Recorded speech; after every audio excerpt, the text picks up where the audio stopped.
Another blessed year, another year on this earth. I made it. 28 years old today.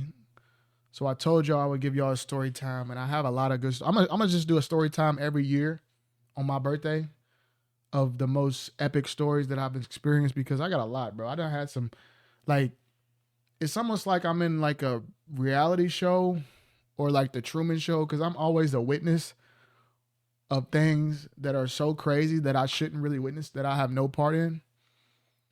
But that doesn't really apply in these. These I pretty much created these. But I'm gonna tell y'all these two stories. Two stories of two times I totaled my first two cars. I totaled my first two cars. The first one, I'll start with the first one. Essentially, here's what happened.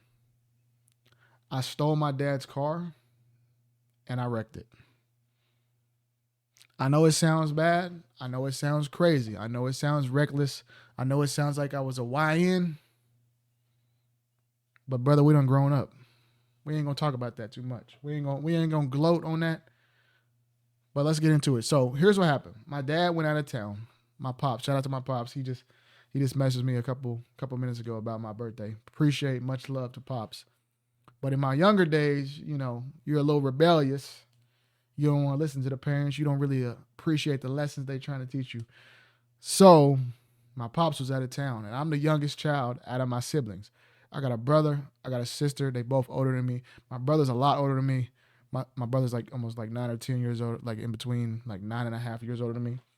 My sister's like a year and a half older than me. And this was the point when my sister had graduated high school. I was a senior, so I was the last one in the house still.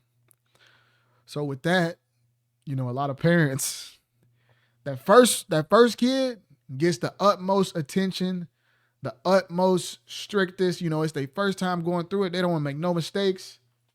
By the time they get to that last youngest, they about done, bro. They done put two of them. They done made it to 18 with two of them. They got them out the house, and now you the last one with one more year before they done. Kids out of their hands. And that's the situation we was in. So I get the youngest, we get the most lackadaisical raising. Like they lay off of us. They lay off of us a little bit. So I was at home a lot alone. My brother and my sister never really experienced that as much as me because I was the youngest and I was the last one in the house. So they was like, yeah, he good. We don't made it through two parenting experiencing cycles. So he'll be good. He good just like the other two. So here's what happened. My pops go out of town. He's in Florida. And he has an extra car that he's been teaching me and my sister how to drive on for a couple years. I'm only 17 and I have a learner's permit. So I'm not allowed to drive at nighttime and I'm not allowed to drive without a licensed driver in the car with me. That was the laws, at least in the state where I'm from originally, where I was at when this happened. So yeah, I was breaking the law in multiple ways. First one being the fact that I was not a licensed driver. It was nighttime. Car didn't have insurance, and I didn't have a licensed driver with me. But Pops was teaching us on this car. Pops goes out of town. You know, senior captain on the football team, feeling yourself, get a text from a little honey, little girl, saying, "Hey, grab us some Mickey D's and come through. We chilling." So what in today's age, we ain't doing that. We don't chase no more. We don't chase no more. But in those days, we did chase. I'm 28, bro. I'm getting old. I'm pushing 30. So this was 10 years ago or over 10 years ago. Holy. Um so yeah, I take the car. I take the keys. I drive the car.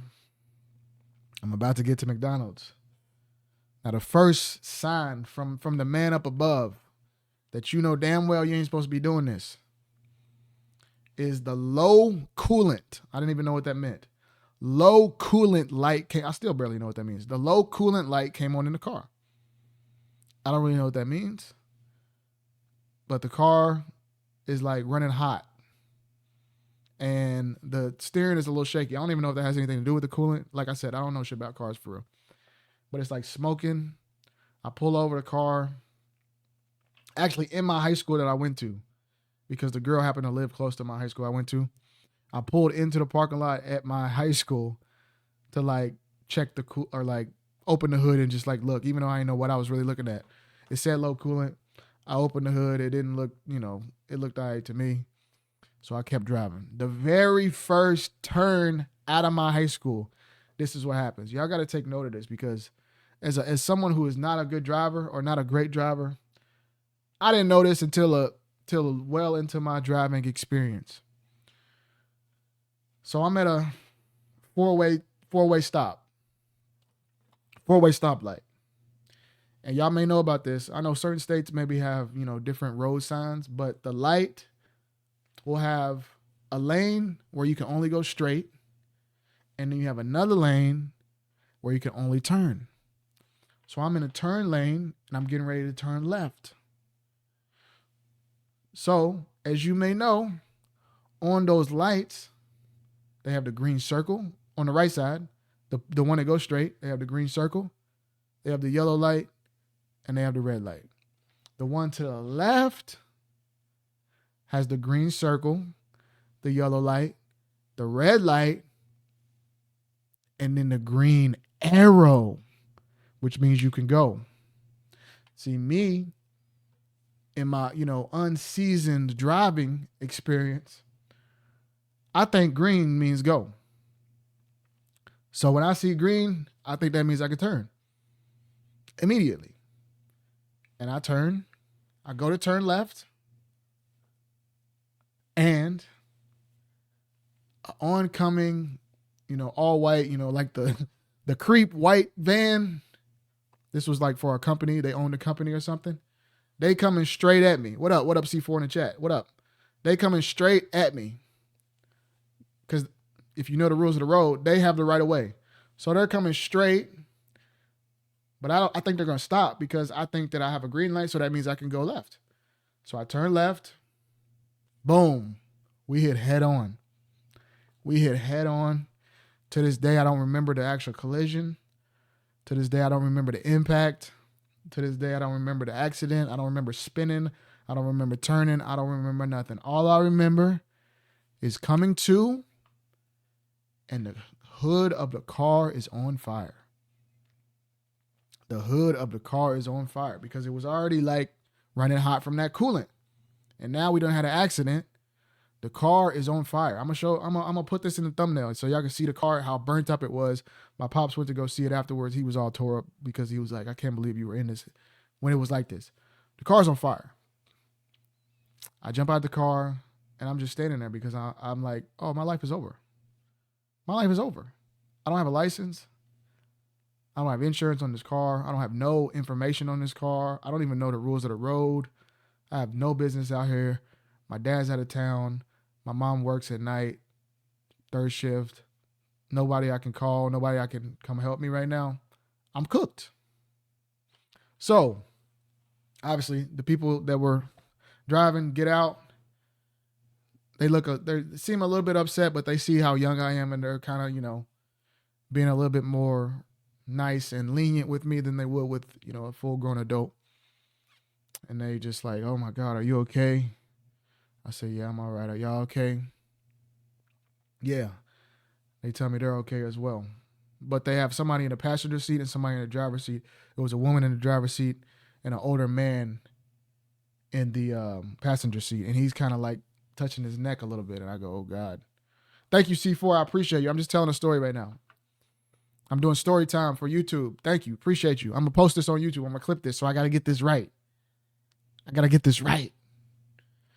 So yeah, they're just asking me if I'm okay and all that. And the police finally get there, ambulance finally get there. They're actually, the fire, like, they have to like pull out the big ass, whatever, hose and hose down my whip that I was in. Not even my whip, but my pop's whip that he was teaching us on, because it was literally on fire right in front of my high school on a school night too, where I was supposed to go to school the next morning.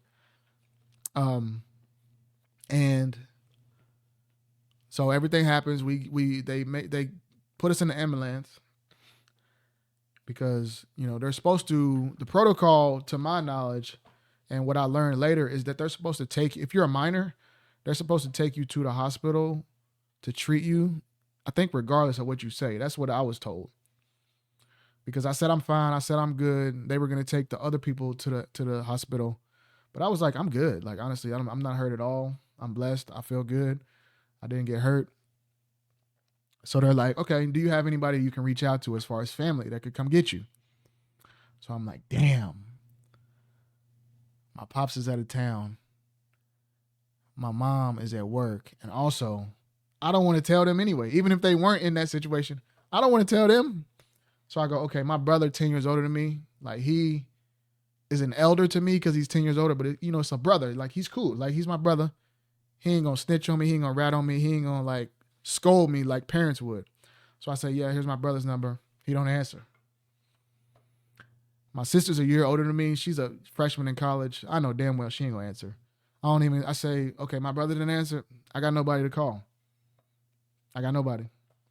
They say, okay, so we're going to take you to the Home of the Innocents. If anybody knows the Home of the Innocents, I think that's pretty much like a detention center or like, it's called the Home of the Innocents where I'm from. I think it's pretty much like for troubled children or like foster kids, like while they're waiting for somebody to come get them, essentially.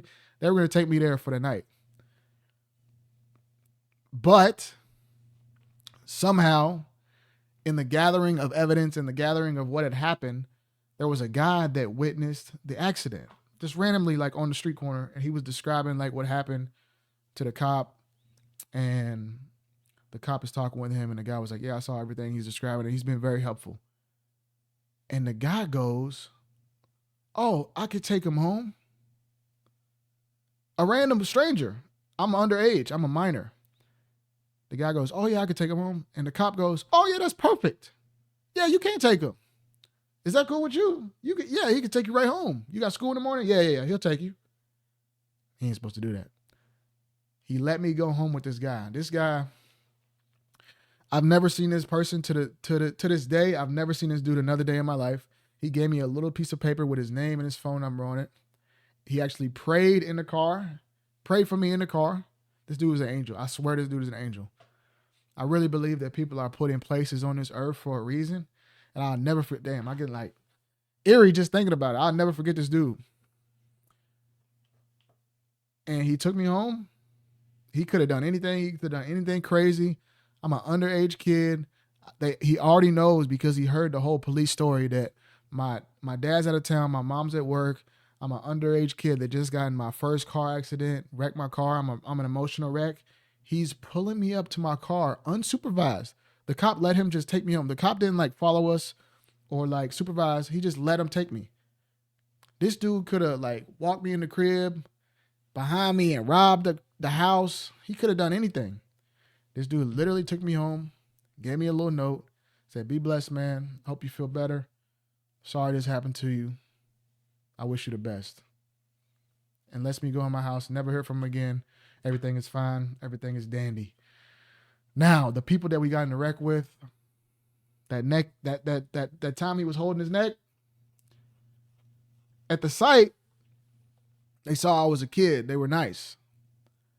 But when it came down to repairing their vehicle, they ain't play nice no more. They try to start suing because they found out I was underage with no license, insurance. They try to start suing. They try to come after my dad. They try to do all types of things, bro. And actually, the first time I spoke with my dad, like actually on the phone, he called me the next day. He actually was not mad at all, which I was shocked. He actually almost sounded like emotional. He was like, man, he was like, man, I left those keys there. He said, I know I was at that age at one point too. I was a trouble kid just like you. I probably would have done the same thing. I kind of had in my head you would take the car, but I was hoping it would be all right. And I'm glad that you're okay. Just please never feel like you got to sneak and do nothing like that. I was like, damn, bro. Because some of y'all like have like soft parents that would be normal to you. But nah, bro. We got whoopings. We got beatings. We got yelled at. They crashed out on us. So the fact that in maybe one of the biggest moments of trouble, like worst things I've ever done, he was this calm and cool. I was like, wow, this is crazy. I can't believe this is real. I'm like, is he just doing this because he's out of town and then when he gets home, he's gonna put belt to ass? But no, he never happened. He never got mad about it.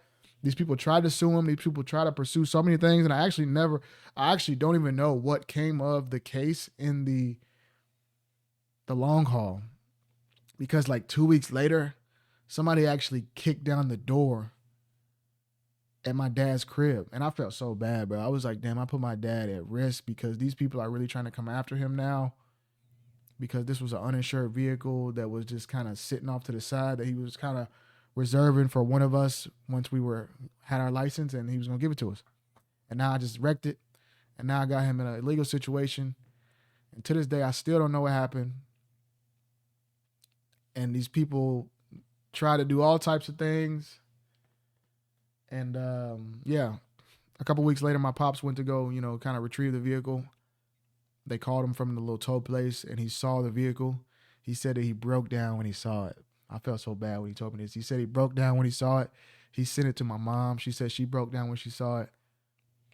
The car was on fire. Like, you'll see it in the thumbnail. The car was literally burnt up. And this, if you have a kid, I don't have no kids yet, and you see a car burnt up and know that was the result of them getting in an accident and they were in that moment, you would be tore up too. So much love to my pops, my moms, my parents have been so good to me. My life has been so good.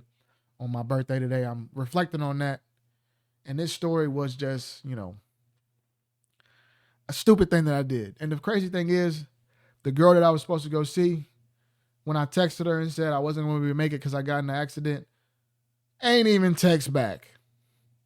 Didn't even hear from her until I seen her at school a couple days later. So, moral of the story, these hoes ain't loyal. Don't crash out or do no extra for no female that ain't yours. And even if she is yours, they ain't your property. You don't own nobody. So at the end of the day, you got yourself, you got your family, and that's it. So that's the moral of that story. The second story. So this is the second time I totaled a car. That was when I'm 17. Mind you, that's when I'm 17.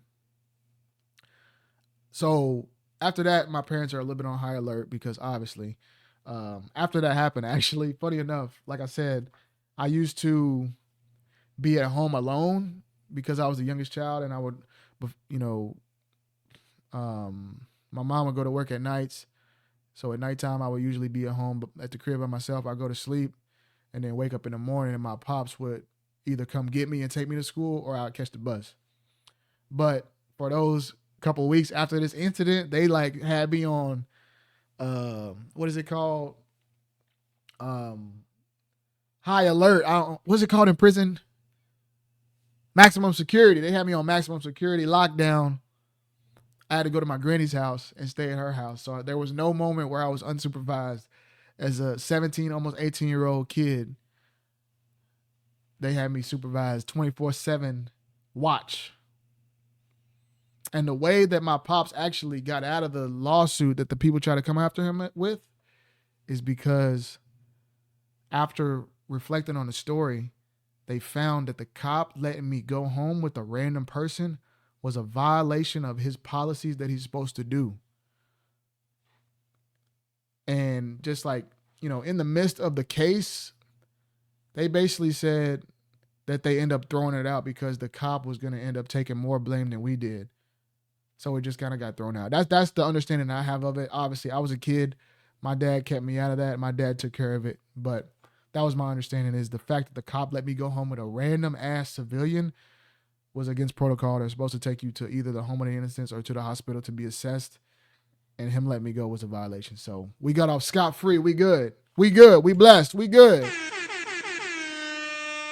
Now, after that happens, I ain't get my own car. In all of high school, I never had my own car.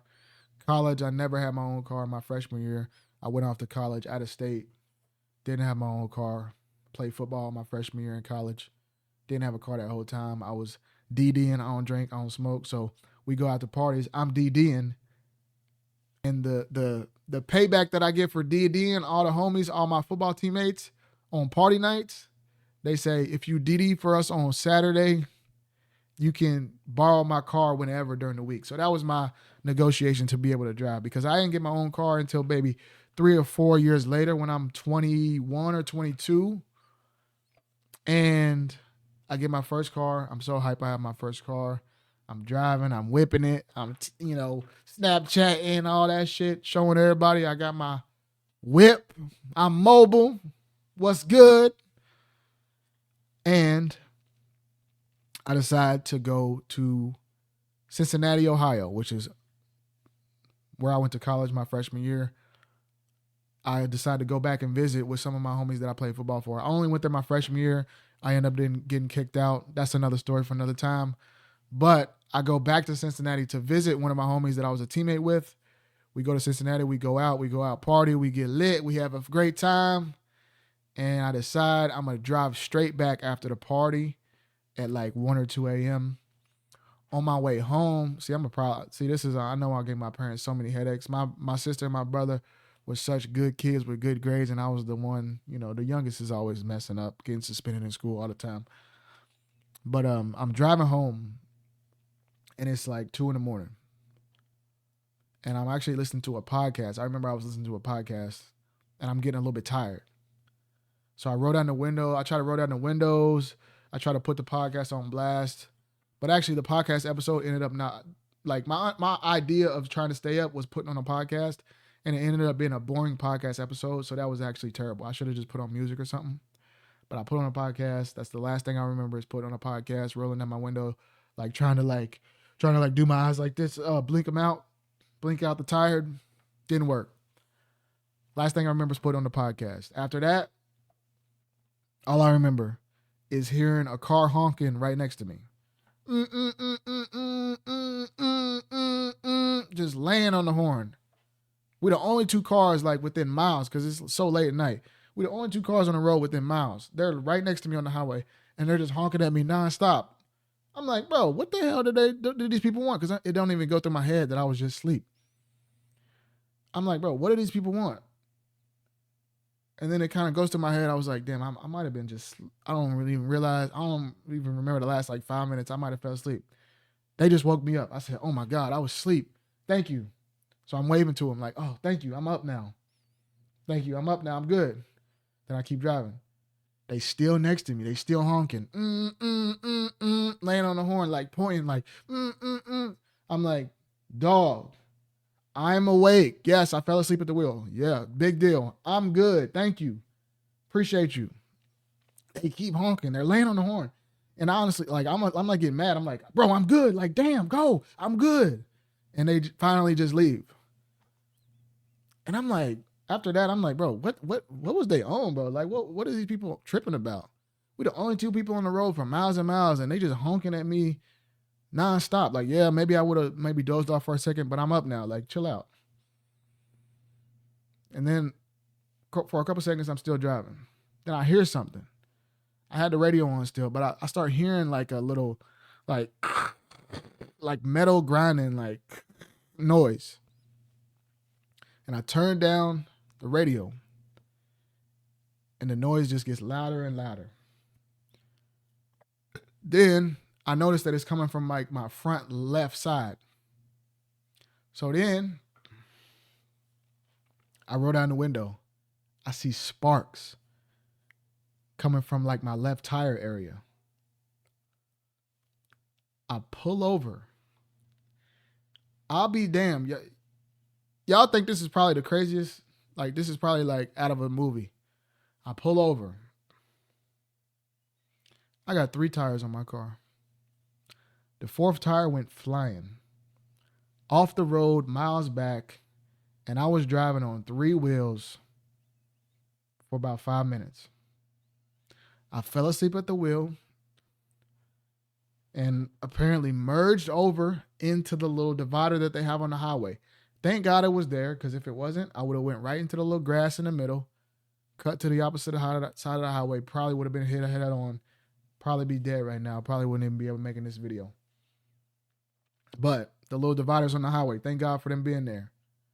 They're there for a reason, y'all. If y'all ever get mad that they're there for a reason. So I must have skidded off of that, took all the tire off of it, and I'm riding three tires and a rim. Like it's literally metal to pavement.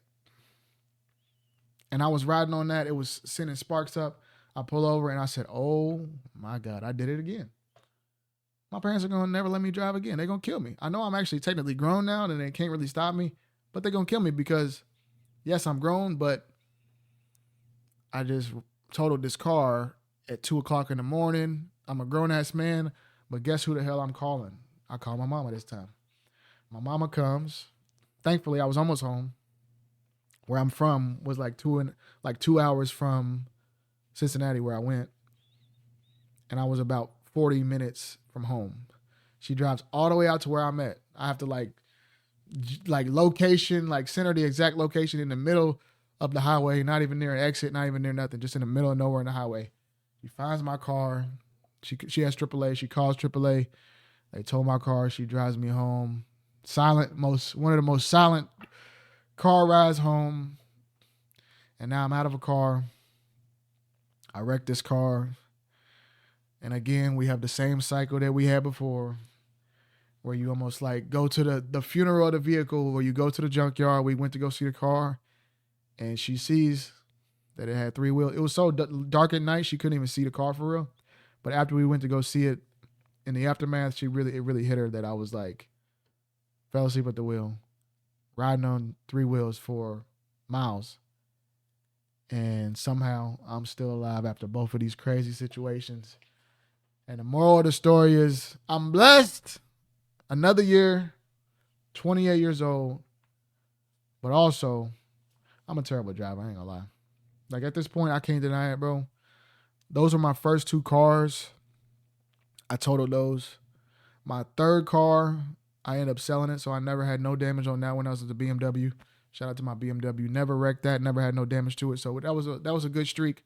My last car, I did go off the road in the snow, headed to the All-Star game 2 years ago, and damaged that car, but it was still drivable, and I ended up selling it.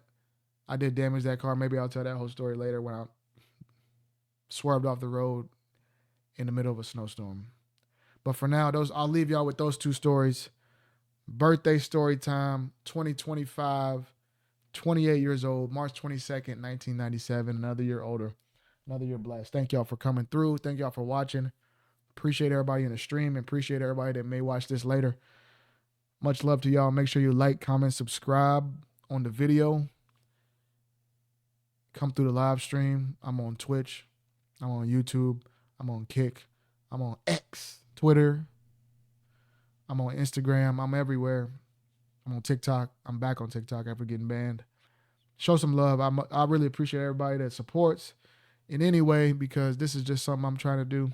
Something I wish I started earlier, but we making good progress, man. I've been at this YouTube and content stuff for a couple years now, and everything's been trending up.